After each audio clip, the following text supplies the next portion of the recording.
était une fois une petite fille que tout le monde aimait au premier regard. Sa grand-mère, qui l'adorait plus que tout, lui avait donné un petit chaperon de velours rouge. La fille le trouva si joli qu'elle ne le quittait plus. Depuis, tout le monde appelait le petit chaperon rouge. Un jour, sa mère lui dit: Ta grand-mère est malade. Porte-lui ce morceau de galette et ce petit pot de beurre. Et surtout, sois prudente et prends soin de ne pas te perdre en chemin. Je ferai bien attention à tout, maman. À tout à l'heure.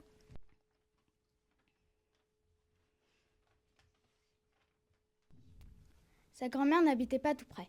Pour se rendre chez elle, le petit chaperon rouge devait traverser la forêt.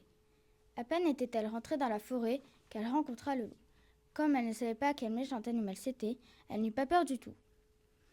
Bonjour, petit chaperon rouge. Bonjour, loup. Où vas-tu de si bon matin? Je vais voir ma grand-mère qui est malade. Elle habite de l'autre côté de la forêt. Je lui apporte de la galette et du beurre. Je voudrais aussi aller la voir. Faisons la course. Tu prends ce chemin et moi celui-là et nous verrons qui va gagner. Alors que le loup était parti, le petit chaperon rouge s'amusa à jouer avec les papillons. Elle cueillit des fleurs pour faire un joli bouquet pour sa grand-mère.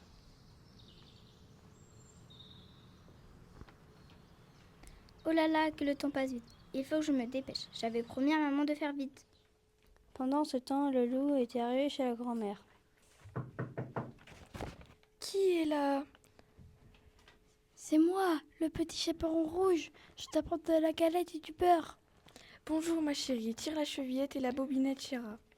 La porte s'ouvrit et le loup se jeta sur la grand-mère et l'avala tout rond. Puis il mit la chemise de nuit et le bonnet de la grand-mère. Puis il alla se coucher dans son lit.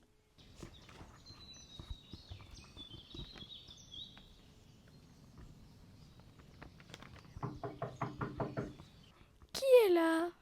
C'est moi, grand-mère, le petit chaperon rouge. Je t'apporte de la galette et du beurre. Bonjour ma chérie, tire la chevillette et la bobinette ira.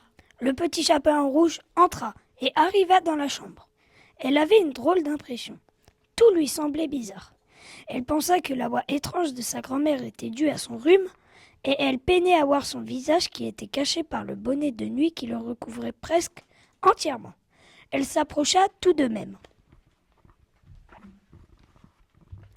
Oh, grand-mère, comme tu as de grandes oreilles.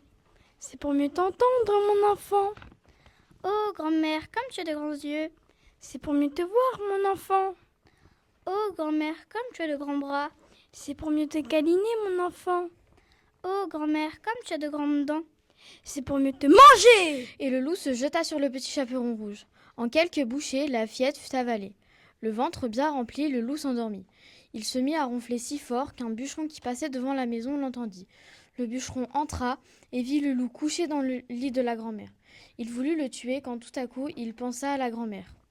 Il décida alors d'ouvrir le ventre avec des ciseaux. Le petit chaperon rouge et la grand-mère en sortirent aussitôt.